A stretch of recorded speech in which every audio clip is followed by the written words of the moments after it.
50,000 കോടി രൂപയുടെ വാർഷിക വരുമാനമാണ് ഈ പരസ്യ വിപണിയിൽ നിന്ന് ഇന്ത്യൻ ടെലിവിഷൻ രംഗത്തിന് ഒരു വർഷം 50,000 കോടി രൂപയാണ്. അതിൽ കേരളത്തിലെ വരുമാനം എന്ന് പറയുന്നത് ഒരു വർഷം ഏതാണ്ട് 4,000-5,000 കോടി രൂപയ്ക്ക് അടുത്താണ്.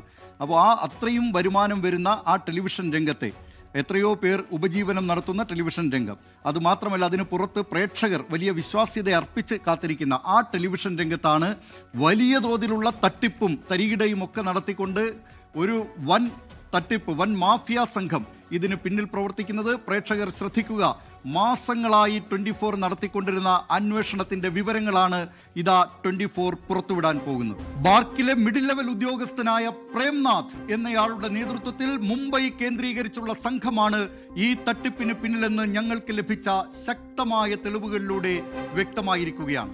ഇനി പ്രേക്ഷകരുടെ മുന്നിൽ ഞങ്ങൾ പറയാൻ പോകുന്നത് മുൻപ് പറഞ്ഞ ആ അവിശുദ്ധ കൂട്ടുകെട്ടിനെ കുറിച്ചുള്ള വിശദമായ വിവരങ്ങളാണ്.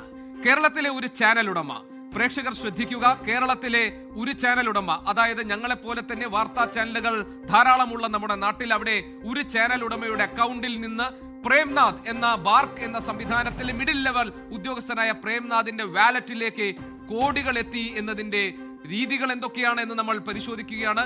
ക്രിപ്റ്റോ കറൻസി USDT വഴിയാണ് ചാനൽ ഉടമ പണം കൈമാറ്റം ചെയ്തിരിക്കുന്നത്. USDT എന്ന് പറഞ്ഞാൽ യുണൈറ്റഡ് സ്റ്റേറ്റ്സ് ഡോളർ ടെതർ എന്ന ഒരു സംവിധാനമാണ്. അതായത് $1 ഒരു ക്രിപ്റ്റോ എന്ന അളവിലാണ് ഈ പണം കൈമാറുന്നത്. അതുവഴി ചാനൽ ഉടമ പണം കൈമാറ്റം ചെയ്തിരിക്കുന്നു എന്നതിന്റെ തെളിവുകൾ പ്രേക്ഷക സമക്ഷം ഞങ്ങൾ അവതരിപ്പിക്കുകയാണ്.